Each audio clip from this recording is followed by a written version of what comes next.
உலகெங்கிலும் நடக்கும் முக்கிய நிகழ்வுகளை குறுஞ்செய்தி வடிவத்தில் தெரிந்து கொள்ள ஆதன் செயலியை டவுன்லோட் செய்யுங்கள். ஆதன் செயலியை டவுன்லோட் செய்ய டிஸ்கிரிப்ஷனில் உள்ள லிங்கை கிளிக் செய்யவும். செல்வ பெருந்தகை கேட்கறதுல ரைட்ஸ் இருக்குது அவங்களுக்கு. ஏன் கட்சி காங்கிரஸ் வளரணும்னு ஒரு மனிதர் அந்த கட்சி தலைவர் பேசுறது தப்பா? எல்லா காங்கிரஸ் கட்சி லீடரும் அதை தான் பேசுவோம். இவர் திமுக கூட ரொம்ப ரொம்ப ரொம்ப சுமூகமாக மற்றவர்களோட ரொம்ப சுமூகமாக போகிறவர் தான் செல்வ பெருந்தகை. இது ஒரு கான்ட்ரவர்சியாக அவர் சொல்லியிருப்பாருன்னா நான் நினைக்கவே இல்லை.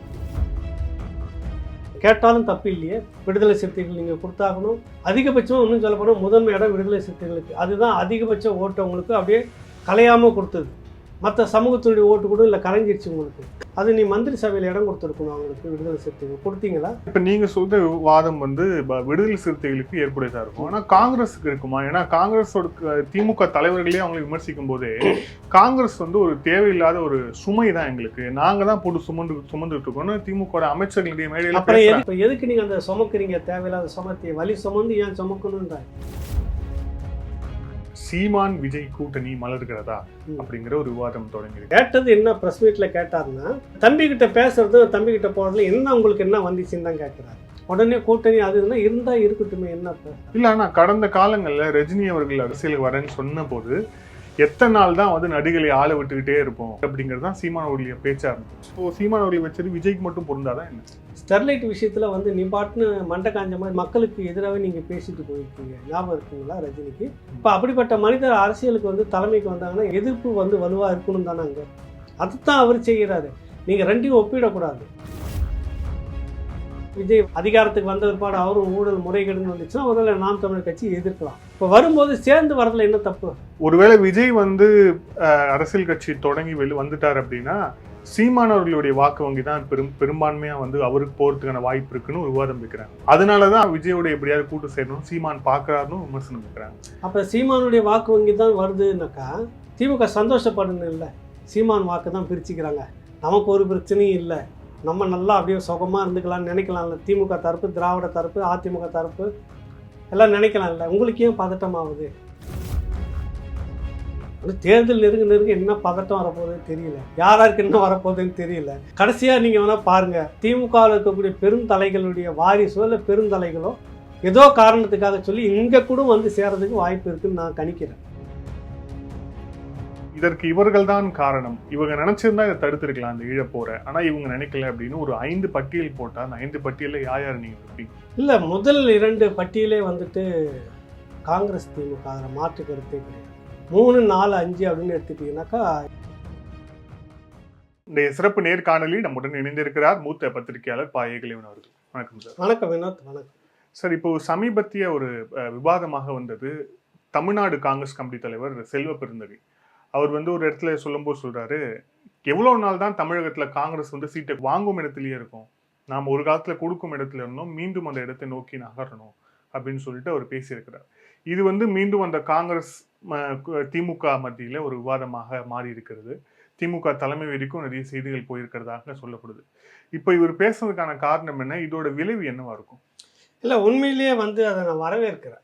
ஒரு கட்சி எப்பவுமே தன் அதிகாரத்துக்கு தான் வரணும் அப்படின்னு தான் நினைக்கும், அதுக்கு தான் வேலை செய்யணும். ஆனால் இதுக்கு முன்னாடி இருந்தவங்களாம் எப்படி இருந்தாங்களேன்னு தெரியல, இப்படியான வார்த்தைகளை கூட பேசுறது நான் கவனிச்சது. 57 ஆண்டுகளாக இப்படி வாங்குகிற இடத்துலேயே தான் இருக்கிறோம். ஒரு நாள் நாமளும் தமிழ்நாட்டில் அதிகாரத்துக்கு வரணும் அப்படின்றப்பவே சொல்லக்கூடிய உரிமை அவங்களுக்கு இருக்குது. அதுக்காக வேண்டி நீங்கள் கூட்டணியில் இருந்துக்கிட்டு நாங்கள் தான் உங்களுக்கு சீட்டெல்லாம் கொடுக்குறோம், நீங்கள் எப்படி சொல்லலாமா அப்படின்னு கேட்டிங்கனாக்கா இதே வார்த்தை உங்களுக்கு டெல்லியில் பொருந்தும். நீங்கள் கூட்டணியில் இருக்கிறீங்க, போட்டில் பங்கு எடுத்துக்கிறீங்க, மந்திரி சபைக்குள்ளே எதுக்கு வரீங்க அப்படின்னு காங்கிரஸ் கேட்கக்கூடிய ரைட்ஸ் இருக்குதுல்ல. அங்கே இருந்துக்கிட்டு கூட்டணி வச்சுக்கிட்டு நீங்கள் உங்கள் ஓட்டு எனக்கு வந்தது, என் ஓட்டு உங்களுக்கு வந்தது, அதோட நிறுத்திக்குங்க, இங்கே மந்திரி சபைக்கெல்லாம் பங்குக்கு வந்துடாதீங்கன்னு கேட்கணும் இல்லை? அங்கே மட்டும் எங்களுக்கு கூட்டணி மந்திரி சபையில் எங்களுக்கு பங்கு வேணும், நல்ல மந்திரி பதவியாக வேணும், அது நல்ல பணம் கொடுத்த பதவியாக வேணும்னு கேட்டு வாங்க தெரியுது. இங்கே காங்கிரஸ் கூட்டணியாக இருக்கும்போது நீங்கள் மந்திரி சபையில் சீட்டு கொடுக்கணுமா இல்லையா தமிழ்நாட்டுக்குள்ளார? அதனுடைய வெளிப்பாடு தான் அது. இப்போ கேட்க தொடங்கி இருக்கிறவங்க மேலே வரவேற்க வேண்டியது. ஒன்று, காங்கிரஸ் கட்சியினுடைய டெல்லி பிரதிநிதிகளுக்கே கூட சத்தியமூர்த்தி பவன் காங்கிரஸ் கட்சி ஆஃபீஸான்னு மறந்தே போச்சு. நீங்கள் யாருன்னா போய் கேளுங்களேன், இல்லை ஜி உங்களுக்கு சத்தியமூர்த்தி பவன் ஒன்று இருக்குது உங்களுக்கு மோகன் ரோட்டில், அது வந்து காங்கிரஸ் கட்சி பெரிய தியாகி, அதெல்லாம் முன்னாடி காமராஜர் சேர்த்து வாங்கி கொடுத்த சொத்து அதெல்லாம். சிறுக சிறுக உங்களுக்குன்னு ஒன்று இருக்குது. நோ நோ நோ அது வந்து அமரா அமரா பார்ட்டி ஆஃபீஸ் வந்து கோபாலபுரம், இப்போ வந்து சித்தரஞ்சன் சாலை அப்படின்னு தான் சொல்லுவாங்க. அந்தளவுக்கு அவங்களுக்கு பழக்கப்பட்டு போச்சு. வந்த காங்கிரஸ் கமிட்டியுடைய விஐபி யாராவது எப்பயாவது சத்தியமூர்த்தி பவனில் உட்காந்துக்கிட்டு திமுக பார்ட்டிங்களை இங்கே கூப்பிட்டு பேசுகிற மாதிரி நடந்திருக்குதா? நேராக அங்கே தான் போய் பேசுவாங்க. கரெக்டுங்களா? அப்போ இது வந்து ஒரு பெரிய தேசிய கட்சின்னு சொல்லக்கூடிய காங்கிரஸுக்கு இருக்கா இல்லையா? எல்லா மாநிலத்திலையும் காங்கிரஸ் வந்திருக்கு, போயிருக்கு, மாறி மாறி ஆட்சி இழந்திருக்கு, திரும்ப உட்காந்துருக்கீங்க. தமிழ்நாட்டில் மட்டும் 67க்கு பிறகு நீங்கள் இன்னும் அந்த 57 வருஷமாக அவர் சொல்கிறார், இன்ன வரைக்கும் நீங்கள் வாங்குகிற இடத்துல உட்காந்துட்டே தானே இருக்கீங்க. காங்கிரஸ் கட்சியினுடைய எல்லா லீடர்ஸும் வந்து உங்களுக்கு கோபாலபுரத்தில் தான் அவங்க அறிவாலயம்னு சொல்லலாம். அங்கே தான் உங்களுக்கு பிரான்ச் ஆஃபீஸ் இருக்குது. நீங்கள் அதுக்கு வந்து ஓங்கி ஜாலரா அடித்தாக்கா உங்களுக்கு ஒரு வாரியம். நீங்கள் அது வந்து வாழ்க வளர்க. அவர் தான் வந்துட்டு இப்போ சமீபத்தில் பார்த்தீங்கன்னா இந்த விஷயம் சொன்னதை வச்சு யார் தலைவர் இவர் செல்வ பெருந்தகை ஒரு மானமுள்ள ஒரு காங்கிரஸ்காரராக சொல்கிறாரு, ஆளவே இல்லை, நம்ம தான் ஆளணும், ஆளுற இடத்துக்கு வரணும் மாதிரி கட்சியை வழங்கப்பான்னு ஒரு கட்சி தொண்டர்கிட்ட அந்த சொல்லி உற்சாகப்படுத்துட்டு சொல்லுவாங்கல்ல. அதுக்கு உடனே குறுக்கு சால் ஓட்டுற மாதிரி நம்ம EVKS இளங்கோவன் அவர் இருக்கிறார் பெரியவர். ஸ்டாலினிடம் பெருந்தலைவர் காமராஜருடைய ஆட்சியை நான் பார்க்குறேன், அதுதான் காமராஜர் ஆட்சியே இதுதான் அப்படின்றார். எப்போ போன மாதம் தான் சொன்னேன், திமுக வந்து அழுக்கு மூட்டை, ஃப்ராடு கட்சி, ஊழல், இவன் பண்ண ஊழலுக்கு நாங்கள் அசிங்கப்பட்டு நிற்கிறோம் நேஷனல். பேசுனீங்களா இல்லையா? நீங்கள் பதவியில் இருக்கும்போது சீட்டு பிரச்சனைக்கு சண்டை வந்து பிரிஞ்சிட்டிங்களே, அது தீய சக்தி, அழுக்கு மூட்டை, ஊழல் மூட்டை, சுமக்க முடியாது, நாங்கள் வெட்டியாக சுமந்துக்கிட்டு இருந்தோம், எங்கள் முதுகில் தூக்கி போட்டுட்டோம், இப்போ ஃப்ரீயாக இருக்கிறோம் சொன்னது இவர் தானே. அந்த திமுக இப்போ இன்றைக்கி எப்படி இது காமராஜர் ஆட்சியாக மாறிடுது? இது காமராஜர் ஆட்சின்னா அப்போ காங்கிரஸ் கட்சி தமிழ்நாட்டில் எதுக்கு? கலைச்சிருங்க. கலைச்சிட்டு நீங்கள் நேராக காமராஜர் ஆட்சி இதான் காட்சி. அமரா பார்ட்டி டிஎம்கே இதான் வந்து அமரா லீடர் பெருந்தலைவர் காமராஜர் சொல்லிட்டு போங்க இந்தியிலேயே, சோனியா காந்திக்கு புரிகிற மாதிரி. கரெக்ட் இல்லை? இது வந்து என்னென்னா அது பெரிய ஒரு குழப்பத்துக்குள்ள சாபக்கேடுன்னு சொல்கிறது காங்கிரஸ் கமிட்டி பொறுத்த வரைக்கும். ஒருவேளை அது அதிகாரத்தில் இருந்திருந்தால் தமிழ்நாட்டுடைய அரசியல் வேறு மாதிரி, அந்த காங்கிரஸுடைய அந்த பெருந்தலைவர் காமராஜருடைய அந்த அடி ஒற்றி அப்படின்னு சொல்லுவாங்கல்ல, கொஞ்சமாச்சும் கொஞ்சம் நல்லா இருந்திருக்குமோ, குறைஞ்சபட்சம் இந்த மதுவிலக்குன்றதுல கொஞ்சம் உறுதியாக இருந்திருந்தாங்கனாக்கா இன்றைக்கி இவ்வளவு சாராய கடைகள் வந்திருக்க வேண்டிய அவசியம் இருந்திருக்காதோ. ஒருவேளை காங்கிரஸ் இருந்திருந்தால் அது வந்து இனப்படுகொலையில், தமிழ் இனப்படுகொலையில் பங்கெடுத்ததுன்றதில் நான் அதை எதிர்க்கிறேன், அது வேறு விஷயம். இந்த அரசியல்னு பேசும்போது சில விஷயங்கள் அது இருந்திருந்தால் அப்படி நல்லா இருந்திருக்குமோ ஒரு வேலை அப்படின்னு நம்ம இங்கே தமிழ்நாட்டை வந்து பார்க்க வேண்டியதாக இருக்குது. அதை விட மோசமாக போயிட்டுருக்குது அப்படின்னு. அதனால் செல்வ பெருந்தகை சொன்னதில் ஒரு உடன்பாடு இருக்குது. எல்லா காங்கிரஸ் கட்சி லீடரும் அதை தான் பேசணும். இல்லை, செல்வ பெருந்தகை அவர்கள் நியமனப்போ நம்மளே நேர்காணலில் பேசியிருந்தோம். செல்வ பெருந்தகை அவர்களுடைய நியமனமே திமுக பரிந்துரையின் பேரில் நடந்தது அப்படிங்கிற விமர்சனம் பொதுவெளியிலே வைக்கப்படுது. அவர் வந்து சட்டமன்றத்துக்குள்ளேயும் திமுகவோட பயங்கரமா நெருக்கம் காட்டினாரு. அதன் விளைவாக கூட அந்த பதவிங்கிறது அவர்கிட்ட வந்திருக்கலாம். ஏன்னா 5 கட்சி மாறி வந்தவருக்கு ஒரு மாநில தலைவர் பொறுப்பு தராங்க அப்படின்னா அதுக்கு பின்னாடி ஒரு ஹெவியான ரெக்கமெண்டேஷன் இருக்கும்னு சொல்லப்படுது. ஆனா அப்பேற்பட்ட ஒரு செல்வ பெருந்தகை அவர்கள் இந்த வார்த்தையை சொல்றாருன்னா ஏன் சொல்றாரு? இதுக்கு பின்னாடி பொலிட்டிக்கல் கால்குலேஷன் இல்லை. எனக்கு தெரிஞ்சு இவர் திமுக கூட ரொம்ப ரொம்ப ரொம்ப சுமூகமாக போய் மற்றவர்களோட ரொம்ப சுமூகமாக போகிறவர் தான் செல்வ பெருந்தகை சகோதரர். அவர் இது ஒரு கான்ட்ரவர்சியாக அவர் சொல்லியிருப்பாருன்னா நான் நினைக்கவே இல்லை. ஏன்னா இதுக்கு முன்னாடி அந்த காமராஜருடைய நினைவு மண்டபத்துக்கு போய் ரொம்ப மட்டமா பராமரிக்கிறாங்க, பராமரிப்பே இல்லாம இருக்கு அப்படின்னு சொல்லிட்டு அதையும் ஒரு இஷ்யூவா கிளப்பினார். இது எங்களுக்கு டைரக்டாவே அவர் நினைச்சிருந்தா சொல்லியிருக்க முடியும். ஆனா அதை பிரஸ்ஸை கூப்பிட்டு செய்தியாளர் சந்திப்புல வந்து இந்த ஆட்சியில வந்து இப்படி நடக்குது அப்படின்னு சொல்றதுக்கான காரணம் என்னன்னு எல்லாத்தையுமே கேட்கல. இல்லை, அது வந்து எல்லாருக்குமே இருந்தது. ராவணாவில் பல முறை பேசியிருக்கிறோம். இந்த மண்ணுக்கு எவ்வளவு முடியுமோ அவ்வளவும் வந்து தியாகம் பண்ண எவ்வளவோ தலைவர்களுடைய இருப்பிடங்கள்லாம், நினைவிடங்கள்லாம் கேப்பாரற்றி இருக்குது. உங்களுக்கு மட்டும் வந்தோடனே இவ்வளோ 100 கோடியில் ஒதுக்கி இவ்வளோ பிரம்மாண்டம்லாம் பண்ணிட்டு இருக்கீங்களே சமாதிகளை, புரியுதுல்ல? இதெல்லாம் எல்லாருக்குமே அந்த ஆதங்கம் இருக்குது. நீங்கள் அப்படியே இந்த பக்கம் வாங்க, சத்தியமூர்த்தி அந்த உங்களுக்கு கிண்டி அந்த சாலையில் பார்த்தீங்கன்னா உங்களுக்கு பெருந்தலைவர் காமராஜருடைய அந்த இடம் எப்படி இருக்குது இன்னைக்கு? நீங்களே சொல்லுங்கள் எப்படி இருக்குது? அவரை போல இந்த மண்ணுக்கு அதை விட இன்னும் பெரிய அளவில் செய்தவர் ஓமந்தூர் ராமசாமி ரெட்டியார். அவருக்கு எங்கேயாவது மணிமண்டபம் பெருசாக பார்த்துருக்கீங்களா? அவர் சிலையை எங்கேயாவது பார்த்துருக்கீங்களா? அரசினர் தோட்டத்துக்கு மட்டும் ஓமந்தூர் ராமசாமி ஓமந்தூரார் மாளிகை அப்படின்னு வச்சுருக்கோம். ஓமந்தூர் ராமசாமி மாளிகைன்னு வச்சுருக்குறோம். புரியுதுல்ல? வேறு எங்கேயாவது அவரை பார்த்துருக்கீங்களா? அவருடைய மொத்த சொத்தையும் இங்கே தமிழ்நாட்டுக்கு தான் எழுதி வச்சுட்டு போனார். கடைசி வரைக்கும் தூய்மையாக அதிகாரம் அவர் வந்து பதவி ஏற்றுக்கணுன்றப்ப ரெக்கமெண்டேஷனில் வந்துட்டு தப்பு நடக்கிறதுக்கான வழி இல்லைன்னு உத்தரவாதம் வந்தால் நான் வந்து பதவி ஏற்றுக்கிறேன்னு சொல்லிட்டு உட்காந்தவர் அவர். பெரியாருடைய இந்த சமூக நீதி பார்வைன்னு சொல்கிறதுக்கு பிள்ளையார் சுழி போட்டதே இந்த ஓமந்தூர் ராமசாமி ரெட்டியாருடைய விஷயம்தான். தெரியுங்களா அந்த விஷயம் உங்களுக்கு? அவர் தான் முதல்ல இந்த காங்கிரஸுக்குள்ளாக இருக்கக்கூடிய பார்ப்பன ஆதிக்கம் எப்படின்றத பெரியாருக்கு புரிய வச்சது அவர் தான். அவருடைய மகன் தான் உங்களுக்கு உங்களுக்கு நான் சவுத்தில் வந்து பார்த்தீங்கன்னாக்கா பள்ளியை நடத்துகிறாங்க. அந்த சொல்லுவாங்கள்ல பிராமணர் நடத்தக்கூடிய பள்ளியில் அவர் வந்து இருக்கும்போது இவருடைய மகன் அங்கே படிக்கிறாங்க. நான் போக மாட்டேன்னு அடம் பிடிக்கிறேன். ரெட்டை கோவல முறை 2 பானையை வச்சுக்கிட்டு பிராமினுக்கெலாம் ஒன்று, நான் பிராமினுக்கெலாம் ஒன்றுன்னு. அது வந்து காங்கிரஸ் கமிட்டியினுடைய கட்சி அலுவலகத்தினுடைய உதவியில் நடந்துக்கிட்டு இருக்குது. பெரியார்கிட்ட வந்து சொல்கிறாங்க இந்த மாதிரி வந்து அப்போ ராமசாமி நாய்க்கர் பெரியாரெலாம் இல்லை அப்போ வந்து சொல்கிறாங்க இந்த மாதிரி இதெல்லாம் நல்லா இருக்குதா அப்படின்னு இவர் தான் கண்டிக்கிறாரு. நான் நிறுத்த சொல்கிறேன்னாரு. அதுக்கு பிறகும் பணம் போயிட்டே இருக்குது. என்னென்னா பெரியாருடைய வார்த்தையே எடுபடாத அளவுக்கு அந்த கமிட்டினுடைய அந்த கணக்கு பார்க்குறவர் வந்து ஒரு ஐயர் அவர் வந்து பண்ணிட்டு இருக்கிறாரு. அதிகாரம் பெரியார்கிட்ட இல்லை அப்படின்லாம் பெரிய அளவில் இஷ்யூ ஆனது அது. அப்படிப்பட்ட ஓமந்தூராருக்கு நீங்கள் என்ன அங்கே மரியாதை செய்திருக்கீங்க? பெருந்தலைவருக்கு என்ன மரியாதை செய்திருக்கீங்க? உங்களுக்கு மட்டும் இவ்வளோ பிரம்மாண்டமான நினைவிடங்கள், உங்களுக்கு மட்டும் ஊரெல்லாம் பேர், உங்களுக்கு மட்டும் ஊரெல்லாம் கட்டுறதுக்கெல்லாம் அந்த பேர் வச்சுட்டு போகிறீங்கன்னா அப்போ அந்த காமராஜருடைய மணிமண்டபம் எப்படி இருக்குன்னு கேட்பாங்க தானே கேள்வி. அது கான்ட்ரவர்சி நீங்கள் எடுத்துகிட்டு போனால் அப்போ உங்கள்கிட்ட கூட்டணி இருந்துக்கிட்டு இருந்தாக்கா உங்களுக்கு கீழே இருக்கிற கட்சி தானே கேள்வியே கேட்கக்கூடாதா? அவர் அந்த அடிப்படையில் தான் இருக்கு யதார்த்த கேள்வி கேட்குறாரு. இதை கொஞ்சம் பாருங்கள், இதையும் செய்யுங்க. வரும் தானே எல்லாருக்குமே வந்து. அவர் நேற்றுல வந்தவரோ கட்சிக்கு, முந்தா நாள் வந்தவரோ கட்சிக்கு, அது இல்லை விஷயம். இன்றைக்கி தேதிக்கு காங்கிரஸ் கமிட்டியினுடைய தலைவராக இருக்கிறாரு. பரம்பரை காங்கிரஸ் கமிட்டியில் இருக்கிற யாருக்கும் அந்த சூடு சொரணம் இல்லை. நீங்கள் யாரும் கேட்கலையே அந்த கேள்வியை ஸ்டாலின் பார்த்து? கேட்கவே இல்லை. காங்கிரஸ் பேரில் பொழப்பு நடத்திட்டு இருக்கீங்கல்ல. சத்தியமூர்த்தி பவன் பக்கத்தில் அந்த ஒட்டனை மாதிரி உங்களுக்கு மைதானத்தை ஒட்டனை மாதிரி நிறைய கடை வாடகைக்கு எடுத்து உள்வாடகை விட்டு சம்பாதிக்கிற மனிதர்கள்லாம் இருக்கிறீங்கல்ல. உங்களுக்கு யாருக்கும் அந்த ரோசமான கேள்வி இப்படி இருக்குது, பெருந்தலைவருடைய இடம் இப்படி இருக்குது அப்படின்னு இது வரைக்கும் உங்களால் ஏன்னா வாய் திறந்தால் வாரியம் போயிடும். வாய் திறந்தால் வாரியம் போயிடும், சலுகை போயிடும், ரெக்கமெண்டேஷன் போயிடும் அப்படின்னு உட்காந்துட்டு இருக்கிற அந்த தலைவர்களுக்கு மத்தியில் நேற்று வந்து செல்வ பெருந்தகை கேட்கறதுல ரைட் இருக்குது.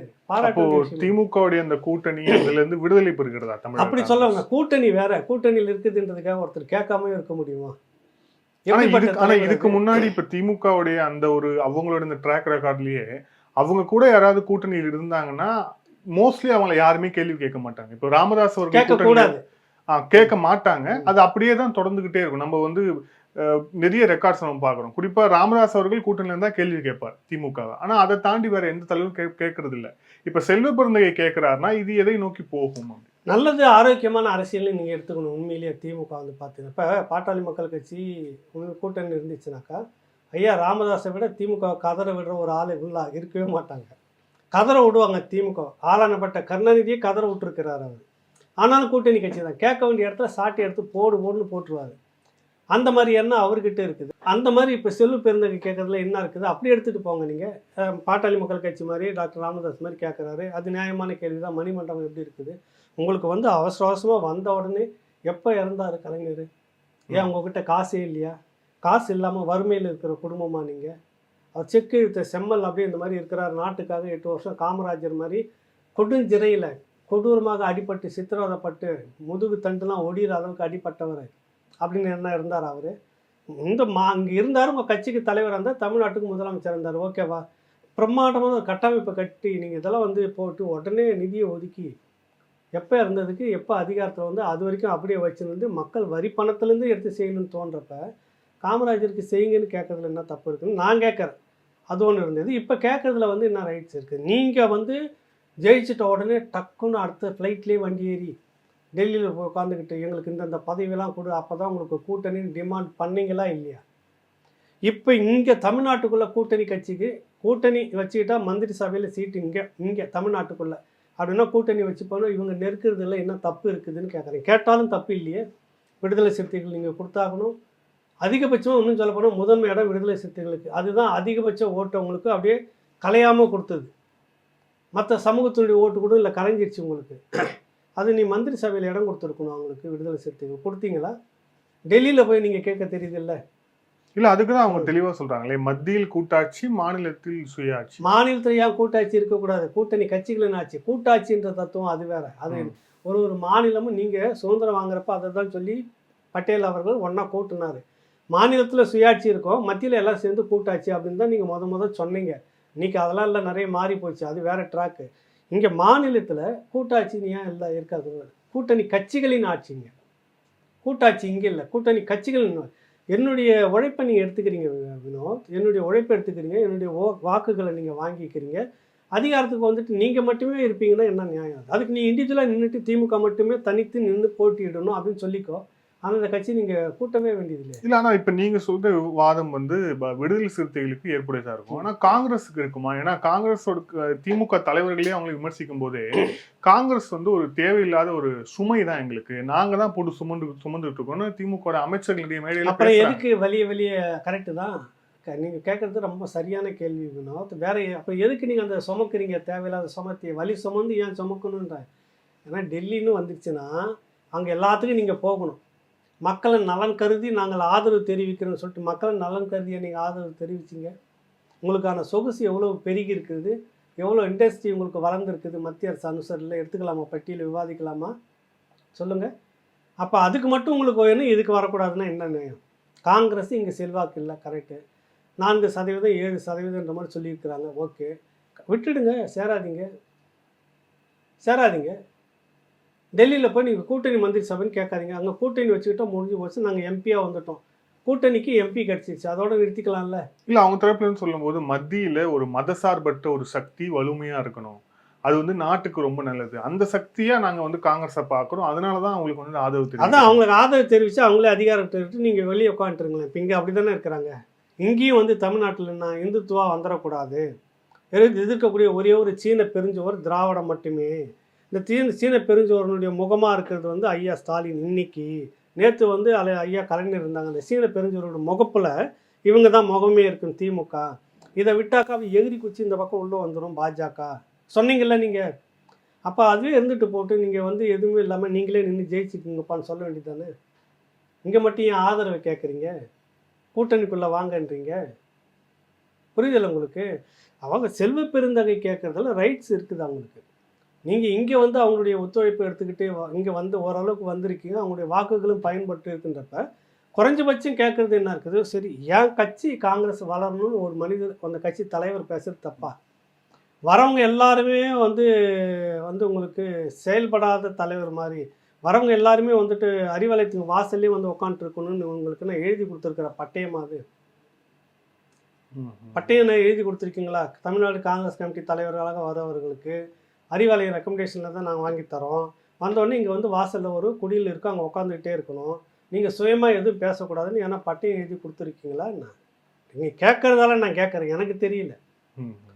காங்கிரஸ் கட்சியிலையும் ரத்தம் இருக்கக்கூடிய இளைஞர்கள் இருக்கிறாங்க தான்.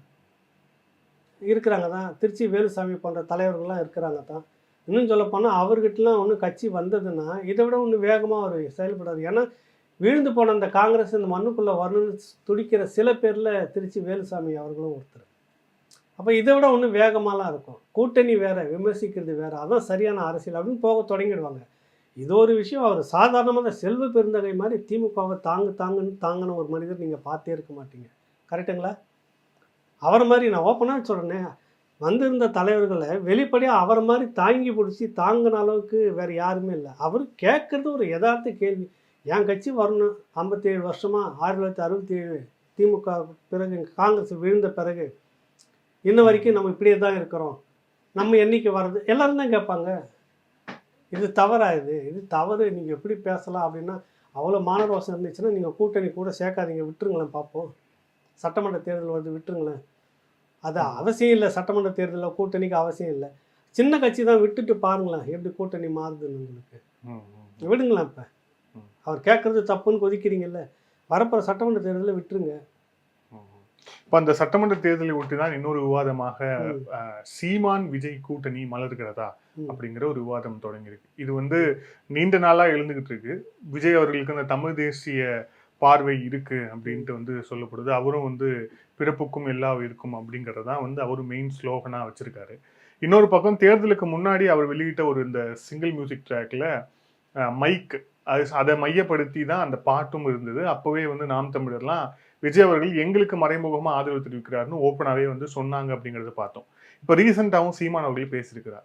இது அந்த கூட்டணியை நோக்கி நகருதுன்னு பார்க்கலாமா, இல்ல இது ரொம்ப ப்ரீமெச்சூர் ஸ்டேஜ்? இல்லை, எனக்கு அது இன்னும் நாள் இருக்குது. அவர் கேட்டது என்ன ப்ரெஸ் மீட்டில் கேட்டார்னா, இப்போ அவர் தம்பிக்கிட்ட பேசுறது, தம்பிக்கிட்ட போகிறதுல என்ன உங்களுக்கு என்ன வந்துச்சுன்னு தான் கேட்குறாரு. கூட்டணி நாங்கள் சேர போகிறோம், சேர்ந்து இயங்க போகிறோன்றதெல்லாம் அப்பாற்பட்டது. பேசுறதுல என்ன உங்களுக்கு வந்துச்சு, ஏன் துடிக்கிறீங்க, அப்படி சேர்ந்தாலும் என்ன ஒரு கேள்வி தானே அது. இப்போ திமுக கூட பேசுகிறப்ப முற்போக்குன்னு எடுத்துப்பீங்க. இதே இந்த சீமான் ஒரு வார்த்தை திமுகவுக்கு ஆதரவாக விட்டுட்டாருன்னா, இவரை மாதிரி இவர் தான் அடுத்தது வந்து மாவோ இவர் தானே சொன்னான்னு சொல்லிடுவாங்க திமுகவுக்கு. பிடல் காஸ்ட்ரோ இவர் தான், சீமான் தான் பிடல் காஸ்ட்ரோன்னு சொன்னாலும் சொல்லுவாங்க. அந்த அளவுக்கு தூக்கி தலையில் கொண்டாடுவாங்க. ஆனால் இந்த மாதிரி இப்படி சொன்னாக்கா உங்களுக்கு எதிரணியில் சேர்றதாவோ ஆதரவு தெரிவிக்கிறதோ இல்லை நட்பாக இருக்கிறதுனால மட்டும் விமர்சிக்கிறீங்களே என்ன, அதான் அவர் கேட்குறது. அது இப்போ பேசுறதுல என்ன தப்பு அதான் கேட்குறேன். உங்களுக்கு என்ன இப்போ தம்பிக்கிட்ட அண்ணன் பேசுகிறான், அண்ணன்கிட்ட தம்பி பேசுகிறான், இல்லை தம்பி அண்ணன் வந்து விரும்புகிறான், அண்ணன்னா தம்பி விரும்புகிறான், அரசியலில் ஏதோ ஒன்று இல்லை உங்களுக்கு என்ன வந்துச்சுன்னு தான் கேட்குறாரு. இதுதான் கேட்டது, இதுதான். உடனே கூட்டணி அது இதுனா இருந்தால் இருக்கட்டுமே, என்ன இப்போ என்ன இருக்கட்டும், நீ உங்களை விட என்ன கொள்கை இல்லை. சீமான் இப்படி பேசிட்டார் தனித்து. திராவிட கட்சிகளோடு தேசிய கட்சி பாஜக காங்கிரஸ் ரெண்டும் இந்த இனத்துக்கும் இந்த மண்ணுக்கும் கேடு. ஒன்று அமைதி வழி, ஒன்று வெள்ளை சட்டை, ஒன்று காவி சட்டை, உடை மட்டும்தான் மாறுது, மற்றபடி எதுவும் மாறல. அதான் அவருடைய தொடக்கத்துலேருந்து பேசிட்டு இருக்கிறார். கரெக்டுங்களா? இங்கே ரெண்டு திராவிட கட்சிகளும் மாறி மாறி எது வந்தாலும் இந்த ஊழலுக்குள்ளார தான் இருக்குது. எப்பவுமே கூட்டணி இல்லை. ஒன்று புதுசாக வர ஒரு கட்சிக்குள்ளார சேர்ந்துக்கிட்டு போகிறதுல என்ன இருக்குது உங்களுக்கு? இல்லை, ஆனால் பேருக்கு சொன்ன ஒரு ஒரு உங்கள் விவாதத்துக்கே வைக்கிறேன். இது என்னுடைய தனிப்பட்ட முடிவு தானே ஒழிய சீமான் அவர்களுடைய முடிவுக்கு, கட்சி முடிவுக்கு நான் போக முடியாது. அதாவது அவங்க விவகாரம். ஒருவேளை இணையிறாங்கன்னு வச்சுக்கோங்க, தேர்தலில் இணையிறாங்கன்றப்ப என்ன பிரச்சனை? புதுசாக வருது, ஊழல்னு பேர் இல்லை, மக்களுக்கு ஏதோ நல்லது செய்யணும்னு அவர் வரப்ப ரெண்டு பேரும் சேர்ந்து இணையறதுல உங்களுக்கு என்ன பிரச்சனை வந்ததுன்னு தான் கேட்குறாரு. இல்லை, ஆனால் கடந்த காலங்களில் ரஜினி அவர்கள் அரசியலுக்கு வரேன்னு சொன்ன போது நடிகர்கள் கையில இந்த தமிழக அரசியல் போயிடக்கூடாது அப்படின்னு வலுவான ஒரு குரல்ல சீமானவர்கள் குரலும் ஒண்ணு. எத்தனை நாள் தான் வந்து நடிகளை ஆள விட்டுக்கிட்டே இருப்போம், நாம எப்பதான் நம்மளுடைய பிரச்சனைகளை தெரிந்த ஒருவர் எப்பதான் ஆழ்வார் அப்படிங்கிறது தான் சீமானவர்களுடைய பேச்சா இருந்தது. அப்படி இருக்கும்போது அந்த விமர்சனம் அப்போ சீமானவர்களை வச்சது விஜய்க்கு மட்டும் பொருந்தாதான் என்ன? விஜய்க்கு பொருந்தும் தான். விஜய் வைக்கக்கூடிய விஷயம் ரஜினியுடைய விஷயமும் எடுத்துக்கோங்க. நீங்க தொடர்ச்சியா எத்தனை பேருக்கு ஆதரவு கொடுத்துட்டு இருந்தீங்க மறைமுகமா ரஜினி சொல்லுங்க நீங்க. அப்போ அதில் ஊழல் இல்லாத கட்சிகளுக்கு ஆதரவுன்னு கொடுத்துருந்தீங்களா? சொல்லுங்கள், நீங்களே சொல்லுங்கள். அப்போ அப்படிப்பட்ட மனிதர் அரசியலுக்கு வர்றதை எதிர்க்கணுமா எதிர்க்க வேணாமா? ஸ்டெர்லைட் விஷயத்தில் வந்து நீ பாட்டுன்னு மண்டை காஞ்ச மாதிரி நின்று என்ன பேசிட்டு போனீங்க, இன்னைக்கு ஞாபகம் இருக்குதா? இந்த மாதிரி 2-3 விஷயம் நீ மக்களுக்கு எதிராகவே நீங்கள் பேசிட்டு போயிருக்கீங்க, ஞாபகம் இருக்குங்களா ரஜினிக்கு?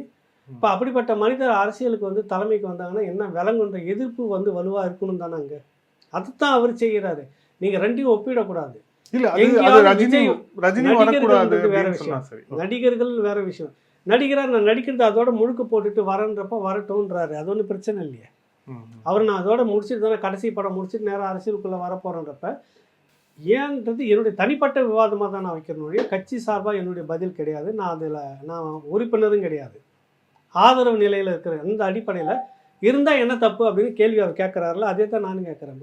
நீங்கள் நினைக்கிறீங்கல்ல, நீங்கள் நினைக்கிறது ஒன்று, இப்போ நான் பேசுறதுல என்ன தப்பு உங்களுக்கு என்ன வந்ததுன்னு கேட்குறாரு. இல்லை, ரஜினி வந்து அவருடைய தனிப்பட்ட கொள்கை, அவர் வந்து பாஸ்ட்ல எடுத்த முடிவுகள் ரஜினி வேண்டாங்கிறது ஓகே. ஆனால் அது எந்த அளவுக்குள்ள சீமானவர்களுக்கு சொன்னார்னா நடிகர் அப்படிங்கிற அளவுக்குள்ள தான் சொன்னார். அதான் இவர் நடிகர்ன்றதை விட்டுட்டு இப்போ மக்களுக்காக வராரு, அதோட முடிச்சிடறாரு படத்தை சுத்தமாக. இதுக்கு மேலே இல்லை, நான் நேரம் இந்த அரசியல் மக்கள் சேவைக்கு தான் வரேன்னு டிக்ளேர் பண்ணிட்டு தான் வராரு. அப்போ அங்கே ஒரு விஷயம் இருக்குதா இல்லையா? நேரம் மக்களுக்குன்னு வரும்போது திரும்ப அந்த இடத்துக்கு போகாத ஒரு நபராக இருப்பார், மக்களுக்குன்னு உட்காந்து செய்யக்கூடிய எண்ணமாக இருக்கலாம்னு ஒருவேளை ஆதரவு தெரிவிக்கிறதுக்கு வாய்ப்பு இருக்கலாம். அந்த கருத்து அடிப்படையில் நான் சொல்கிறேன். அந்த விஜய் கட்சி வந்துட்டு இருப்பான்னு இவர் இணையிறாரா, 2 பேரும் கூட்டாக சேர்ந்து நிற்க போகிறாங்களா, இல்லை இதுக்குள்ளே யாராவது இன்னொருத்தர் வந்து இது வரைக்கும் ஒரு அங்கீகாரமும் கிடைக்கல, நம்ம முட்டு கொடுத்துட்டே ஜெயிக்க வச்சுக்கிட்டு இருக்கிறோம், இன்னும் நமக்கு இது தேவையா அப்படின்லாம் பொறுமிக்கிட்டு இருக்கோம், கடைசி நேரத்தில் இதுக்குள்ளே வருவாங்களா? எப்படியும் மாறலாம் அரசியல் கட்சி. இந்த திமுக விட்டால் நமக்கு வேறு வழியே இல்லையா, 3ஆவதாக ஒன்று ஆரம்பித்து பார்த்தோம், அதுவும் போனி ஆகலை அப்படின்னு நினச்சவங்களாம் இருக்காங்க, நினைப்பாங்கல்ல. அவங்களும் இதுக்குள்ளே திடீர்னு வந்து புரட்சியாளராக வந்து நாங்கள் இதைத்தான் எதிர்பார்த்தோம், இல்லாத குறைக்கு நாங்கள் அவங்க உட்காந்துட்டு இருந்தோம் அப்படின்னு நாளைக்கு மாறுறதுக்கும் வாய்ப்பு இருக்குது. வரும்போது என்ன இருக்குது, அவர் என்ன சொல்லிட்டு வர போகிறாரா, அவர் கட்சி கொள்கை வரைவு என்ன சொல்ல போகுது, பல விஷயங்கள் இருக்குது. அது இன்னும் நிறைய விவாதிக்க வேண்டியது இருக்குது. எடுத்த உடனே அவர் வந்து ஆதரிக்கிறாரா இல்லையான்றதுன்னு ஒன்றும் இல்லை. என்ன கூட்டணி சேரதுல என்ன தப்பு என்ன கேட்டிங்கன்னாக்கா, அவர் என்றைக்கும் சேர போகிறதில்ல, தனித்து தான் சொல்ல வராரு. காலம் வந்து எப்பவுமே எதுவும் இதே தான் திமுகவும் சொல்லிட்டு இருந்தது ஒரு காலகட்டத்தில். அதுவும் பார்ப்பன துவேஷத்தில் தான் நீங்கள் நிறைய அரசியல் பண்ணிட்டு இருந்தது திமுக. கடைசியா யாரை நீங்கள் கூட்டணிக்குள்ளே வச்சுக்கிட்டு யார் தயவில் நீங்கள் வெற்றி பெற்றீங்கன்னு பார்க்கணும். ராஜாஜி தானே. எந்த ராஜாஜியை நீங்கள் கொல்லுகப்பட்டது பார்ப்பனர் அது இது சனாதனத்தை இந்த பள்ளியெல்லாம் கொண்டு வந்துட்டாருன்னு கடுமையாக விமர்சனம், குலக்கல்வி இதை கொண்டு வந்தவர்னு கடுமையாக எதிர்த்தீங்களோ அதே உங்களுக்கு ராஜாஜியினுடைய கை கோத்துக்கிட்டு தானே நீங்கள் மயிலாப்பூர்லாம் பிரச்சாரமே பண்ணிட்டு இருந்தீங்க. நடந்துச்சு இல்லை. காலம் அரசியல் வந்து அந்தந்த காலகட்டத்தில் என்னென்ன முடிவு எடுக்கணும்னு எல்லாருக்கும் ஒரு வழியை கொடுக்கும். அது வரும்போது பார்ப்போம், அது முடிவு எடுப்பாங்க, அது சரியாக தவறாக நம்ம அன்றைக்கி விமர்சனம் பண்ணுவோம். அதில் இன்றைக்கி இருக்கிற நிலைப்பாடு அன்றைக்கி எனக்கு இல்லாமல் குடும்பம் நான் விமர்சனம் பண்ணலாம், நீங்களும் விமர்சனம் பண்ணலாம், ஏற்கிறவங்க ஏற்கலாம். அது அந்த இன்றைக்கி நாளில் பொறுத்து இருக்கிற விஷயம். பேசுகிறதுல என்ன தப்பு, பேசணும் என்ன தப்புன்னு கேட்டதுக்கு இவ்வளோ கதை எடுத்துகிட்டு நீங்கள் பேசுகிறீங்கன்னா அப்போ தமிழ்நாட்டுக்குள்ளே யாரும் தலையெடுத்துடவே கூடாதுன்னு உங்களுக்கு ஒரு எண்ணம் காலங்காலமாக இருக்குதான்னு. இதை நமக்கே தான் பட்டையை எழுதி கொடுத்துட்டாங்க. தமிழ்நாடு இளவரசருக்கு இன்னொரு இளவரசர்னு சொல்லிட்டு அரபு நாடுகளில் சில நாடுகளில் அவர் கடைசி வரைக்கும் இளவரசராக இருப்பார், அவர் இறந்த உடனே அப்புறம் அரசர் ஆகிடுவார். அந்த மாதிரி இங்கே என்ன எழுதி கொடுத்துருக்குறாங்கன்றது அந்த கனவு கலைஞ்சு போடுன்ற பயமும் உங்களுக்கு. இந்த தேர்தலையே வந்து சீமான் அவர்கள் கிட்டத்தட்ட ஒரு 10% நெருங்கிடுவார், இல்லை அதை தாண்டி விடுவார்னு ஒரு கருத்து இருக்கு. தாண்டுவார், 10% தாண்டுவார் ஒரு கருத்து இருக்கு. ஸோ இன்னொரு பக்கம் விஜய் வந்து ஒரு நியூ கமரா வராரு. அவரும் ஒரு வலிமையான சக்தி. குறிப்பா இப்போ வரைக்குமே கிட்டத்தட்ட 60 லட்சம் பேருக்கு மேல வந்து அவருடைய கட்சியில இணைந்து விட்டார்கள், அதிகாரப்பூர்வமா இணைந்து விட்டாங்க அப்படின்ட்டு வந்து செய்திகள் நம்ம பார்க்கணும். இது இவங்க இணைந்தா ஒரு மிகப்பெரிய கூட்டணியா இருக்கும் அப்படிங்கிற எந்த சந்தேகமும் இல்லை, நல்ல விவாதமும் கிளம்புது. ஆனா இதை எப்படி இங்க இருக்கக்கூடிய 2 பெரிய கட்சிகள் அனுமதிப்பார்கள்? குறிப்பாக திமுகவோ அதிமுகவோ இதை எப்படி அனுமதிக்கும்? அதிமுக அந்த மக்கள் கூட்டணி 2014 உருவான போதே வைகோ அவர்கள் 1200 கோடி வந்து ஜெயலலிதா கிட்ட வாங்கிட்டு தான் இந்த கூட்டணியை வந்து வச்சாரு அப்படின்னு சொல்லிட்டு ஒரு வாதம் முன்வைக்கப்பட்டு அது வந்து கடைசி நேரத்தில் அவங்க பேர் வந்து பயங்கரமா டேமேஜ் செய்யப்படுது. அப்படி இருக்கும்போது ஒரு வலுவான ஒரு கூட்டணியாக இவர் 2 பேரும் வந்தாங்க அப்படின்னா இவங்க 2 பேரும் தாண்டி அது எப்படி வர முடியும்? வைகோ கட்டமைச்சதாக சொல்லக்கூடிய மக்கள் நல கூட்டணின்றது அப்போ பாருங்க, திருமாவளவன் தொடர் அவர் ஒன்று சொன்னார், நாங்கள் வந்து கடைசி வரைக்கும் நின்று பேசி பார்த்தோம். அவங்க பிரச்சாரத்திலே வந்து உங்கள் கூட வந்தால் கை கட்டி நிற்கணும், நீங்கள் சொல்கிறதெல்லாம் கேட்கணும், எஜமா சொல்லுங்கன்னு கேட்கணும், அதான் விமர்சனம் பண்ணிட்டு இருந்தார் திமுக. ஞாபகம் இருக்குங்களா உங்களுக்கு? சீட்டு பேரம் படியிலன்னு டக்குன்னு ஒரே நாளில் வந்து பிரிஞ்சு போனவங்க தான் அவங்க. நீங்கள் மக்கள் நலத்துக்கு மேலே உங்களுக்கு கூட்டணியே கிடையாது, உங்கள் நலத்தின் மீதான கூட்டணின்றதால மக்கள் உங்களை புறக்கணித்தாங்க. உண்மையிலே நீங்கள் வந்து உங்கள் மக்கள் நலனுக்காக ஒரு கூட்டணின்றது நீங்கள் ஆர்கனைஸ் பண்ணி திட்டமிட்டு நீண்ட காலத்துக்கு முன்னாடியே திமுகவை தூக்கி ஓரம் வச்சுட்டு மக்களுக்காக தான் நீங்கள் ஆர்கனைஸ் பண்ணி மக்கள்கிட்ட தொடச்சா ஒரு வருஷம் 2 வருஷம் வேலை செஞ்சு அந்த கூட்டணி நாங்கள் அப்படியே இருக்கிறோன்னா நிச்சயமாக உங்களை ஏற்றுக்கிட்டு இருப்பாங்க. நேற்று வரைக்கும் பேரம் தானே நீங்கள் பேசியிருந்தீங்க, சீட்டு படியில் தானே அத்தனை பேர் வெளியில் போனீங்க. அதானே நோக்கம். அதாவது எனக்கு இவ்வளோதான் அப்படின்னு நான் எதிர்பார்க்குறேன்ல, இதை விட நான் வேணும்னே கூட கேட்கறது காரணம் என்னென்னா நீ மறுக்கணும், அதை சொல்லி நான் வெளியில் போகணும். அப்படி ஒரு திட்டம் அப்போ இருந்ததா இல்லையா? இல்லைன்னா அன்றைக்கே ஸ்டாலின் அவர்கள் முதலமைச்சர் ஆயிருக்கணுமா இல்லையா? ஆயிருப்பார்ல. அதை கெடுத்தது இந்த கூட்டணி தானே, இவங்க தானே. அன்றைக்கி ஸ்டாலின் முதலமைச்சர் ஆகிறத கெடுத்தவங்க தான் இன்றைக்கி அந்த கூட்டணிக்குள்ளே இருக்கிறாங்க. அது வேறு விஷயம். இந்த அரசியல் எங்கே வருதுன்னா உங்களுக்கு பொருந்தாத ஒரு கூட்டணியாக தான் இன்றைக்கி மக்கள் மத்தியில் பார்த்தது. இவர்கள் எல்லோரும் சுயநலத்துக்காக விடிய விடிய பேச்சுவார்த்தை நடத்திட்டு கருத்து வேறுபாடுன்னு வந்தோடனே சீட்டு வேறுபாடுன்னு வந்தோடனே இப்படி வந்து அமைச்சிட்டாங்க அப்படின்னு. இது வந்து அப்படி கிடையாது. புதியதாக களத்துக்கு வருது நடிகர் விஜய். இது ஏற்கனவே ஒரு 10 ஆண்டு காலமாக உங்களுக்கு இருக்குது, 14 ஆண்டு காலமாக இருக்குது உங்களுக்கு. தொடர்ச்சியாக மக்கள் இந்த நாம் தமிழர் கட்சி வந்த பிற்பாடு தான் 49 தொடங்கின திமுக திராவிட முன்னேற்ற கழகம் இப்போ தான் உங்களுக்கு ஞாபகம் வந்தது, கட்சிக்குள்ளே சுற்றுச்சூழல் பாசறைன்னு ஒன்று வச்சாங்க. தெரியுமா உங்களுக்கு? கார்த்திகேய சிவசேனாதிபதி அதுதான் அவர் தான் தலைவராக போட்டாங்க. அது செயல்படுதா இல்லையா அது வேற விஷயம். இப்படியான ஒரு பார்வை வர்றதுக்கே நாம் தமிழர் கட்சி இந்த சீமான் கத்த பிரச்சாரம் பண்ணனுடைய விளைவு தான் இன்றைக்கி நீங்கள் தொடங்கி இந்த மாதிரி கொண்டு வரீங்கன்னப்ப அந்த அளவுக்கு மக்கள்கிட்ட போய் பிரச்சாரம் பண்ணிட்டு வர இது 2 பேரும் ஒன்றா சேர்றப்ப கட்டாயம் இது ஒரு 15%, அது ஒரு 25, 30, 40 கிட்ட நெருங்கிடுச்சுனாவே அவங்க அதிகாரத்தை பிடிச்சிடலாம். 40-45 வச்சுக்கிறவங்க தான் நீங்கள் ஒரு முறையும் அதிகாரத்துக்குள்ளே வராங்க. எல்லா கட்சியும் கூட்டணி வச்சுக்கிட்டே அவ்வளோ வருதுன்றப்ப 2 கட்சி மட்டும் இவ்வளோ வருதுன்றப்ப இது சாத்தியமாகுன்றதுல என்ன தப்பு இருக்குது? ஆகிட்டு போகட்டும்.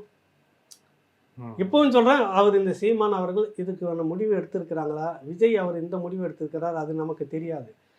உங்கள் பார்வையில் நீங்கள் விமர்சிக்கப்படுறதா சொல்ல வராங்க, திமுக தரப்பில் இப்படி நிற்குது, அதுவே வந்து ஏற்றுக்கல. இது எப்படி ஏற்றுக்குவாங்கன்னா, அவங்கெல்லாம் யாருன்னு ஏற்கனவே மக்கள் பார்த்துட்டு இருக்கிறாங்க. வைகோ நீங்கள் என்ன சொல்லி கட்சியை விட்டு போனீங்க, என்ன சொல்லி நடைப்பயணம் வந்தீங்க கன்னியாகுமரி, முடிக்கிற நேரத்தில் வந்து நீங்கள் என்ன போய் முடிச்சிங்க அப்படின்னு மக்கள் எல்லாம் பார்த்துட்டு தான் இருக்காங்க. அவனும் முழுசும் மறந்துடல. தமிழ்நாட்டில் இருக்கிற அத்தனை பேருக்குமே ஞாபகம் மறதி இல்லை. ஞாபகம் மறதி இருக்கிறவனும் இல்லாத இருக்கிறவனும் இருக்கிறான். மது கடையை மூடணும், மதுவுக்கு எதிராக பிரச்சாரம், செல்வி ஜெயலலிதாவுக்கு எதிராக முழக்கம், நான் தான் உண்மையான திமுகன்ற மாதிரி காமிச்சிட்டு வந்து கடைசியாக அந்த என்னது சிறுதாவூரா அங்கே நடைபயணம் வரப்போ இந்த அம்மா எதேச்சியாக குறுக்க போகிறாங்களாம், அவருக்கு எதேச்சியாக அங்கே வராங்களாம், 2 பேரும் சந்திச்சுக்கிறாங்களாம். அப்புறம் சந்திப்புன்னு சொல்லிட்டு உடனே கூட்டணி வச்சுக்கிறாங்களாம். பார்த்தாங்கல்ல மக்கள். அந்த மாதிரி திருமாவளவனு பார்க்குறாங்க, கம்யூனிஸ்ட்டுகளும் பார்க்குறாங்க. சொல்லவே வேணாம், நீங்கள்லாம் மாறி மாறி கூட்டணி வச்சுன்னு வர ஆளுங்க தான். அப்புறம் என்ன உங்களுக்கு இருக்குன்னு மக்கள்கிட்ட ஒரு அதிருப்தி. அதனால் அன்னைக்கு வந்து அவங்களை ஏற்கலை தான் விஷயம் உண்மை. அது பணம் வாங்கிட்டதால உடைச்சாங்களா இல்லையானாக்கா அது வேறு அரசியல் அதுக்குள்ளார. ஆனால் உடனே உங்க பிறந்துட்ட உடனே என்னை வந்து தூக்கி தாளாட்டலன்னு நீங்கள் சொல்கிறீங்களே, நீங்கள் பிறந்த விதமே தப்புன்னு சொல்ல வரேன். வெறுக்கிற புள்ளியாக தான் நீங்கள் பிறந்திருக்கிறீங்கன்னு சொல்ல வரேன். நீங்கள் இந்த மக்கள்லாம் தூக்கி ஐயோ அநியாயத்துக்கு தூக்கி வெளியில் போட்டாங்களே, இந்த குழந்தைய நம்ம தாங்கி பிடிக்கணும்னு ஒரு மக்களும் நினைக்கல. அதனுடைய விளைவு தானே இது. நீங்கள் தானே வந்து பிரதமர் வந்து மோடிக்கு வந்து தேர் ஓட்டினீங்க. கிருஷ்ணராக நின்று தேர் ஓட்டணும், போஸ்டர்லாம் ஓட்டுனது யார் ஓட்டினாங்க? மதிமுக வைகோ தானே. இன்னைக்கு எப்படி அது இந்துத்துவா சீன பெருஞ்சோரை தாண்டி உள்ளே வந்துட போகுது தமிழ்நாட்டுக்குள்ளார. நான் தான் வந்துட்டு ஸ்பார்டகஸ் மாதிரி எதிர்க்காங்க நிற்கிறேன். அவர் சொன்ன கதைகளை நான் சொல்கிறேன். ஸ்பார்டாஸ் வீரர்கள் படிச்சிருக்கீங்களா? 300 படம் பார்த்துருக்கீங்களா? நாங்களாம் சின்ன வயசில் இருக்கும்போது இந்த பேச்சு கேட்டதுக்குன்னே ஊர் விட்டு ஓடுவோம் அவர் பின்னாடியே. இப்படிலாம் இருந்தது. அந்த ஸ்பார்டா வீரர் மாதிரி இன்னைக்கு இந்துத்துவாவுக்கு எதிராக இன்னைக்கு ஐயா வைகோ நிற்கிறாரு. ஸ்பார்டா வீரர் மாதிரி ஐயா வைகோ இன்னைக்கு நிற்கிறார். இது இந்துத்துவாவை எதிர்க்கக்கூடிய ஸ்பார்டகஸ் வீரர் இவர் தான் இன்னைக்கு தேதிக்கு. ஆனால் இவர் தான் முன்னாடி கிருஷ்ணராக இருந்தார் அதே மோடிக்கு. இப்போ இதெல்லாம் பார்த்தா மக்களுக்கு என்ன தோணும்? நீங்கள் அவங்களா அப்படின்ற மாதிரி என்ன வருமா வராதா? அப்புறம் எப்படி எங்களை ஆதரிக்கலை? அது வந்து எப்படி விஜய்க்கும் சீமானுக்கும் பொருந்தும்? அந்த கான்செப்டே தப்பு இல்லை. முதல்ல இவங்க இது வரைக்கும் தொடங்குனதுலேருந்து இன்ன வரைக்கும் நாங்கள் இன்னாரெல்லாம் ஆதரிக்க மாட்டோம்னு சொன்னதில் தெளிவாக நிற்கிறாரு. கரெக்டாக அந்த பட்டியலுக்குள்ளே விஜய் வர முடியாது. ஏன்னா அவர் இப்போ தான் வராரு. அதிகாரத்துக்கு வந்த பிற்பாடு அவரும் ஊழல் முறைகேடுன்னு வந்துச்சுன்னா ஒருவேளை நாம் தமிழர் கட்சி எதிர்க்கலாம். இப்போ வரும்போது சேர்ந்து வரதுல என்ன தப்பு? அதில் சீமான் அவர்களை நோக்கி வைக்கிற விமர்சனங்களில் ஒரு விமர்சனமாக, ஒருவேளை விஜய் வந்து அரசியல் கட்சி தொடங்கி வந்துட்டார் அப்படின்னா சீமான் அவர்களுடைய வாக்கு வங்கி தான் பெரும்பான்மையாக வந்து அவருக்கு போகிறதுக்கான வாய்ப்பு இருக்குன்னு ஒரு விவாதம் வைக்கிறாங்க. அதனால தான் அதை வந்து இது பண்ணணும் அப்படிங்கிறதுக்காக தான் விஜயோட எப்படியாவது கூட்டு சேரணும்னு சீமான் பார்க்குறாருன்னு விமர்சனம் வைக்கிறாங்க. அப்போ சீமானுடைய வாக்கு வங்கி தான் வருதுன்னாக்கா ரெண்டும் சேர்ந்தாலும் ஒன்று தானே. அதால் விஜய்க்கு என்ன பயன்? திமுக சந்தோஷப்படணும் இல்லைப்பா, சீமான் வாக்கு தான் பிரிச்சுக்கிறாங்க, நமக்கு ஒரு பிரச்சனையும் இல்லை, நம்ம நல்லா அப்படியே சுகமாக இருந்துக்கலாம்னு நினைக்கலாம்ல. திமுக தரப்பு, திராவிட தரப்பு, அதிமுக தரப்பு எல்லாம் நினைக்கலாம்ல. உங்களுக்கு ஏன் பதட்டமாகுது? இல்லை, சீமான் என்ன நினைக்கிறார்? சீமான்கிட்ட இருக்கிற வாக்கும் சரி, அவர்கிட்ட இருக்கக்கூடிய அந்த உறுப்பினர்களும் சரி, இன்னதுன்னு தான் திட்டமிட்டு அது கூடவே ட்ராவல் பண்ணுறவங்க தான் எல்லாருமே, பயிற்சிவிக்கப்பட்டவங்க தான். திடீர்னு ஒரு கட்சி வருது அப்படி வரவேற்கணும், கத்தி கத்தி கத்தி பேசி பேசி பேசி வாங்கினு நிலைநிறுத்தி வச்சிருக்கிற ஓட்டு. இங்கே வந்திருக்கிறது விஜய். இதில் என்ன தெரியுமா வரும் உங்களுக்கு? திமுகவில் இருக்கக்கூடிய இந்த தலைமுறை ஒரு பகுதி பெரும்பகுதி பேர்த்துக்கிட்டு வந்துடும். புரியுதில்லை உங்களுக்கு? அதிமுக இருக்கக்கூடிய இந்த தலைமுறை பெரும்பகுதி பேர்த்துக்கிட்டு வந்துடும். காங்கிரஸ் இருக்கக்கூடிய யங் ஜெனரேஷனுக்குள்ள அது எந்த அங்கே காங்கிரஸில் அது இல்லை, இருந்திருந்தால் ஏன் அவங்க அவ்வளோ கஷ்டப்படணும்? இருந்தால் 1-2 இந்த பக்கம் இப்படி இதெல்லாம் தான் அப்படி எல்லாம் கூட்டி பெருக்கி எல்லாத்தையும் இந்த பக்கம் குளிச்சுட்டு வந்துடும். அது பாதிக்கப்படும். அதனால தான் அவங்க இதெல்லாம் சேர்ந்துக்கிட்டு எதையாவது ஒன்று வாரி பூசுவோம் பேசுவோம் அப்படின்னு சொல்லிட்டு பேசிட்டு சீமான் வந்து பாதிக்கும், அதனால் அவருக்கு கூட்டணிக்கு வந்துடுறாருன்னா எப்படி பார்த்தாலும் ரெண்டும் ஒரே வாக்கு தானே வரப்போகுது. 30% தானே இருப்போகுது. எனக்கு பிரச்சனையே இல்லை. சீமான் ஓட்டு தான் விஜய்க்கு, அவங்க ஓட்டு தான் இவங்களுக்கு. நம்மளதெல்லாம் சேஃப்டியாக தான் இருக்குது. இருந்துக்குங்க, சந்தோஷப்படுங்களேன். நீங்கள் ஏன் அதுக்காக பதட்டப்படுறீங்க? இத்தனை கட்சிகளும் நான் சொல்கிறேன், கூடுறதுல உங்களுக்கு என்ன கஷ்டம் வருதுன்றேன். உங்களை பாதிக்கலை, சீமானத்தை தான் பாதிக்க போகுது. அது 2 பேர் பிரச்சனை, அவங்களோட முடிஞ்சுக்கிட்டு விட்டுறேன். உங்கள் கிரவுண்டு எங்கே இருக்குது? நீங்கள் பாட்டு நான் ஆடுங்களேன் பார்ப்போம். ஆனால் தேர்தல் நெருங்க என்ன பதட்டம் வரப்போகுதுன்னு தெரியல, யாராருக்கு என்ன வரப்போகுதுன்னு தெரியல. கடைசியாக நீங்கள் வேணால் பாருங்கள், சில பெரும் விஐபிகள் எல்லாம் இந்த பக்கம் வருதா இல்லையா நீங்கள் பார்த்துக்குங்க. பெரும் விஐபிலாம் அரசியல் திமுகவில் இருக்கக்கூடிய பெருந்தலைகளுடைய வாரிசோ இல்லை பெருந்தலைகளோ ஏதோ காரணத்துக்காக சொல்லி இங்கே கூட வந்து சேர்றதுக்கு வாய்ப்பு இருக்குன்னு நான் கணிக்கிறேன் தான் இப்பவும் சொல்கிறேன். நீங்கள் அதுக்குள்ளே வேற எதனா பேர் வச்சிடாதீங்க. நேர்கால இறுதியான கேள்வி, இந்த வலிமிகுந்த மே மாதம் அப்படின்னு தொடர்ச்சியான அவங்க பதிவுகள் ராவணா 2.0ல பார்த்துக்கிட்டே இருக்கும். இந்த ஈழ போராட்டம் சம்பந்தமா ரொம்ப அங்க என்ன நடந்தது, அந்த காலகட்டத்தில் என்ன நடந்தது அப்படிங்கிறதுல வந்து ஆவணப்படுத்தி பதிவு பண்றதுல ஒரு முக்கியமான பத்திரிகையாளர் தமிழகத்துல நீங்க. இப்போ ஒரு கழுகு பார்வையா இவ்வளவு நாளுக்கு பிறகு அதை வந்து பார்க்கும்போது ஒரு 5 இடத்துல இதற்கு இவர்கள் தான் காரணம், இவங்க நினைச்சிருந்தா இதை தடுத்திருக்கலாம் அந்த ஈழ போற, ஆனா இவங்க நினைக்கல அப்படின்னு ஒரு 5 பட்டியல் போட்டா அந்த 5 பட்டியல யார் நீங்க வைப்பீங்க? இல்லை, முதல் 2 பட்டியலே வந்துட்டு காங்கிரஸ் திமுக, அதில் மாற்று கருத்தே கிடையாது. 3, 4, 5 அப்படின்னு எடுத்துட்டிங்கனாக்கா வைகோ, நெடுமாறன் இவங்களை சேர்த்துக்கலாம், திருமாவளவன் அவர்களையும் சேர்த்துக்கலாம். இந்த 5 பேர் நான் நினைக்கிறது என்னென்னா, சிவசங்கர மேனன் வந்துட்டு உங்களுக்கு அந்த நேரத்தில் இலங்கைக்கும் இந்தியாவுக்குமான அந்த டீமில் வந்து இருந்துக்கிட்டு இருந்த ஒரு முக்கியமானது, 2 தரப்புக்குமான தூதரக இதில் இருந்துகிட்டு இருந்தார், வெளியுறவு இதில். எழுதின புத்தகத்தில் வந்து ஒரு இடம் குறிப்பிட்டிருக்கிறாரு. இறுதி நேரத்தில் வந்துட்டு அமெரிக்காவும் நார்வேவும் சேர்ந்து வந்து பிரபாகரன், முக்கியமான லீடர் பிரபாகரன் உள்ளிட்ட சில முக்கிய தலைவர் மட்டும் அப்புறப்படுத்திட்டு இதோட அந்த இயக்கத்தை தக்க வச்சுக்கலாம், ஒரு அமைதி பேச்சுக்கு கொண்டுட்டு போகலாம் அப்படின்னு ஒரு முன்னெடுப்பு எடுத்து வரும்போது இந்தியா, குறிப்பாக தென்னகத்தில் இருக்கக்கூடிய அரசியல் கட்சி தலைவர் அதை விரும்பவில்லைன்னு சொல்லிட்டு. இங்கே யார் அப்போ இருந்தது அரசியல் கட்சி தலைவர்? யார் நீங்களே சொல்லுங்கள். முதலமைச்சராக இருந்த கருணாநிதி அவர்கள். சரி, அவர் எழுதின புத்தகம் வந்து ஒரு சாதாரண நபர் அல்ல, இன்றைக்கே இருக்குது. எதிர்த்து நீங்கள் வழக்கு போட்டிருக்கணுமா இல்லையா? எத்தனை வருஷம் வந்துச்சு, ஒரு எதிர்ப்பு தெரிவிச்சிங்களா இல்லையா? பேரளவுக்காது நீங்கள் அந்த பார்லிமெண்ட்டில் 40 பேர் உங்கள் திமுக சார்பாக போய் நின்றுட்டு உட்காந்துட்டீங்களா? கூட்டணி கட்சி எங்களுடைய தலைவரை கொச்சைப்படுத்தியிருக்க அந்த புத்தகத்தை தடை பண்ணணும், அந்த நபர் மீது கைது நடவடிக்கை எடுக்கணும், ஒரு வார்த்தை குரல் கொடுத்துருக்கீங்களா? நீங்கள் கொடுத்து தான் பாருங்களேன், வேடிக்கை ஒன்று எவ்வளோ வண்டவாளம் வெளியில் வருது அவர் மூலமானு. அது ஒன்று, முதல் துரோகம். நான் சொல்லலை, எதுக்கு நான் சொல்ல வரேன்னு உங்களுக்கு உதாரணத்தை சொல்கிறேன். அவர் சொன்ன புத்தகத்தில். 2வது, போர் முடிந்தவுடன் இது எங்களுக்கான போர் அல்ல, இந்தியாவுக்கான போரை நாங்கள் நடத்தி முடித்தோம், கோத்தபய ராஜபக்சே சொன்னது, மகிந்தா சொன்னது. இவங்க 2 பேரும் சேர்ந்துட்டு இன்னொன்று இல்லை, இந்த போரை தினமும் இங்கே இந்த தரப்பில் 3 பேர், அந்த தரப்பில் 3 பேர், இந்தியா தரப்பில் தினமும் டிஸ்கஸ் பண்ணிவிட்டு ஆலோசனைகளை பெற்றுக்கொண்டு தான் பண்ணோம். ஆலோசனை, ஆயுத உதவி எல்லாம் வந்தது எங்களுக்கு. சொன்னாரா இல்லையா கோத்தபய ராஜபக்சே? பேட்டி கொடுத்தாரா இல்லையா? அந்த நேரத்தில் நாங்கள் ரொம்பவும் அச்சப்பட்டது எங்கன்னா தென்னகம், தமிழ்நாட்டை சொல்கிறாரு. இங்கிருந்து இந்திய அரசுக்கு ஒரு பெரிய மக்களுடைய கோபம் வெடித்து ஏதாவது போராட்டமாக மாறி இந்திய அரசுக்கு ஒரு அழுத்தம் வந்து அந்த அழுத்தம் மூலமாக எங்களை போரை நிறுத்த சொல்லிவிடுவார்களோ என்று நாங்கள் அச்சப்பட்டு கொண்டிருந்தோம். நல்ல வேலை அப்படி எதுவும் நடக்கல. அப்படி நடக்காததுக்கு இங்கே யார் காரணமாக இருந்தாங்க சொல்லுங்கள்? இங்கே இருக்கக்கூடிய மாநில அரசு. அப்போ மாநில அரசு யார்? கருணாநிதி அவர்கள். கரெக்டா? இப்போ நான் சொல்கிறது கரெக்டாக தப்பா நீங்களே சொல்லுங்கள்.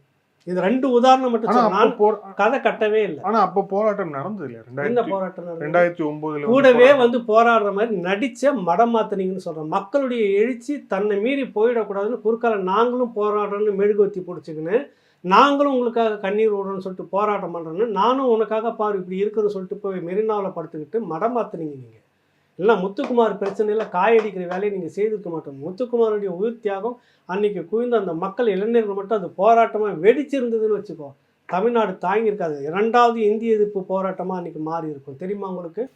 400 பேருக்கு மேலே இழந்து இந்தி மொழி, தமிழ் மொழியை வந்து காக்கிறதுக்காக உயிர் தியாகம் பண்ண ஒரு வரலாற்று சிறப்பு மிக்க ஒரு வரலாற்று பெரிய ஒரு பிரகடனம் செய்யப்பட்ட இந்த இந்திய எதிர்ப்பு போரை போல முத்துக்குமாருடைய அந்த மரணம் ஜனவரி 29, 30, 32, 30, பிறகு அதுக்கு அடுத்தது முதல் 1 வாரம் வரைக்கும் கலவர காலம் மாறி போயிருக்கும். திமுக அரசு கவிழ்ந்துருக்கும். ஒன்றிய அரசு மிகப்பெரிய நெருக்கடி சந்திச்சிருக்கோம். இல்லைன்னு சொல்லுங்கள் பார்ப்போம். ஊர்வலம் முழுக்க மடமாத்துற வேலை.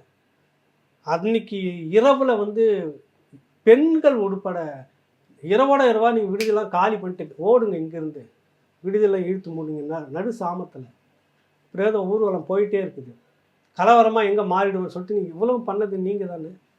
எத்தனை 100 பேரை கைது பண்ணீங்க. இன்றைக்கும் ஒரு ஆர்டிஐயில் போட்டு தகவல் எடுங்க, ஒரு பட்டியல் எடுங்க. 2009க்கு முன்னாடி 2009க்கு பின்னாடி இந்த திமுக ஆட்சியில் திமுக அதிமுக மொத்த வரலாற்றில் எடுத்துகிட்டு எத்தனையோ போராட்டங்கள் தமிழ்நாட்டில் நடந்திருக்குது. இப்படி ஒரு அதிகபட்சமான கைது நடந்திருக்குமான்னு அன்றைக்கி பட்டியல் எடுத்து வெளியில் பேசுங்க. ஏன் அந்த துரோகத்தை நீங்கள் செய்தீங்க? இதை தான் நம்ம பேசுகிறோம். பேசுங்க. நீங்கள் எடுத்துங்க, கணக்கு எடுத்துங்க. அந்த 2008, 9 மட்டும் திமுக செய்த கைது எத்தனை இருக்கும்? 10 வரைக்குமே செய்தீங்க நீங்கள். மனசாட்சி இல்லாமல் நடந்துட்டு இருந்தீங்க. நீங்கள் வந்துட்டு கூட சேர்ந்து போராடுறதா சொல்லி ஏமாற்றி, இது ஒரு பெரிய பதிவு. 2வதாக வந்துட்டு அன்னைக்கு வெள்ளைக்கொடியோட 18ஆம் தேதி சரணடைவதற்காக அதுக்கு ஒரு வாரத்துக்கு முன்படி ஒதுக்கி இறுதியாக நடேசன் ஐயா அவர்கள் என்னோட பேசிக்கிட்டு இருக்கிறப்ப தமிழ்நாட்டினுடைய இந்த தேர்தல் அன்னைக்கு வந்து தேர்தல் உச்சக்கட்டத்தில் இருந்த ஒரு கரெக்டாக 19 முடியுது, 8, 9 கிட்ட என்கிட்ட பேசுகிறாரு. ஒரு 10, 12 நாளுக்கு முன்னாடி என்கிட்ட இறுதியாக அதான், இதுக்கு மேலே தொலைபேசிக்கு வாய்ப்பு இல்லைன்னு அவரும் சொல்கிறாரு. அப்போ அந்த வெற்றி தோல்வி எப்படி இருக்குன்றப்ப காங்கிரஸ் தான் வரும்னு நான் சொன்னேன். அவர் சொன்ன ஒரு வார்த்தை என்ன தெரியுங்களா? ஓம், எங்களுக்கு சரியாக அதுதான், காங்கிரஸ் தான் ஜெயிக்குன்னு எங்களுக்கும் தெரியும்னார். ஆனால் இங்கிருந்து கொடுத்த தகவல் பாரதிய ஜனதா கட்சி வந்த உடனே எல்லாத்தையும் திரைசீலெல்லாம் கிழிச்சு நாடகம் முடிவுக்கு வந்துடும், தகவல் தரப்பட்டிருக்குது. இல்லைன்னாக்கா புலிகளுக்கு அப்படி ஆமாம், நடேசன் ஐயா கிட்ட பேசும்போது நான் கணிக்கிறது காங்கிரஸ் தான் வரும்னே சொல்லிட்டார். ஏன்னா தமிழ்நாட்டில் மட்டும்தான் காங்கிரஸ் வராது, மற்ற மாநிலங்களில் காங்கிரஸ் நிலைமை வேற. நான் ஒரு மாநிலமாக விளக்குறேன் அவர்கிட்ட. ஆமாம், கரெக்டாக நீங்கள் தான் சொல்கிறீங்க அப்படின்றாரு. இப்படிலாம் அன்றைக்கி நடந்துகிட்டு இருந்தது. கடைசியாக வந்துட்டு விடிய அந்த போர் ஒரு அமைதி பேச்சுவார்த்தை கொண்டு வந்து முடிச்சிடணுன்னு வரப்போ அன்றைக்கி 18ஆம் தேதி 17ஆம் தேதி காலையிலேருந்தே தொடங்குது.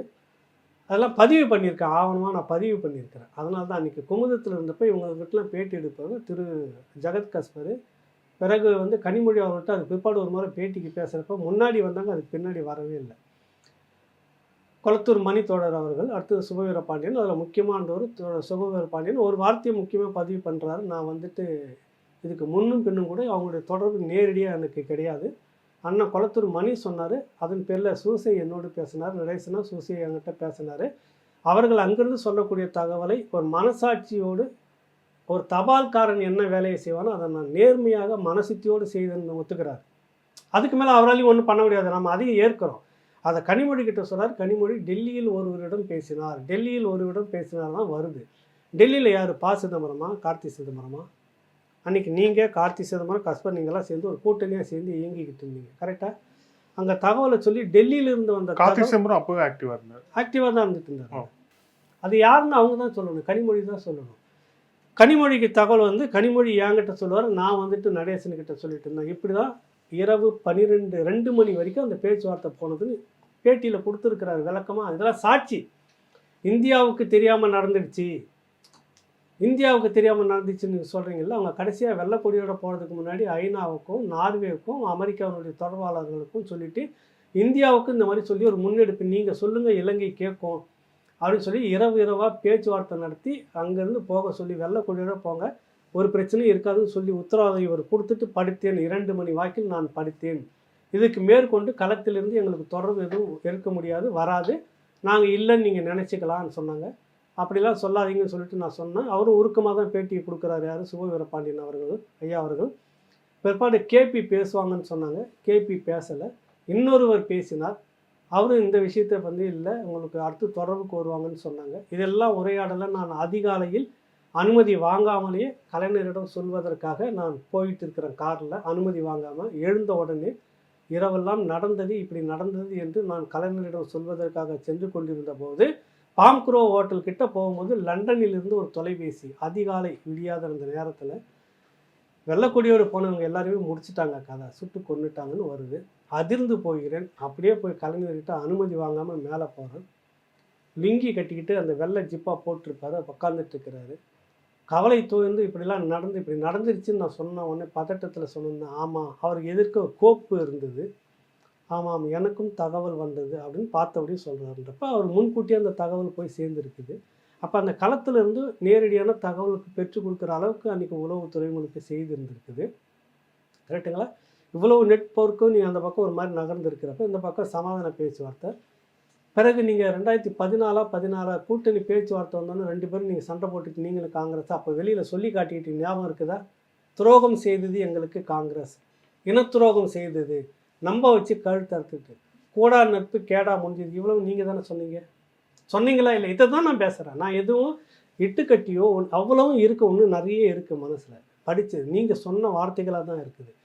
அன்னைக்கு இருந்த வைகோ உங்கள் மீது சொன்ன குற்றச்சாட்டு, அன்னைக்கு இருந்த நெடுமாறன் உங்கள் மீது சொன்ன குற்றச்சாட்டு, இதெல்லாம் அன்றைக்கி இருக்குது, எதுவும் போயில்லையே. மறந்துடுமா அதெல்லாம்? இதை தான் நான் சொல்ல வரேன். துரோகம் செய்தவர்கள் நீங்கள்னு நான் சொல்ல வரேன்.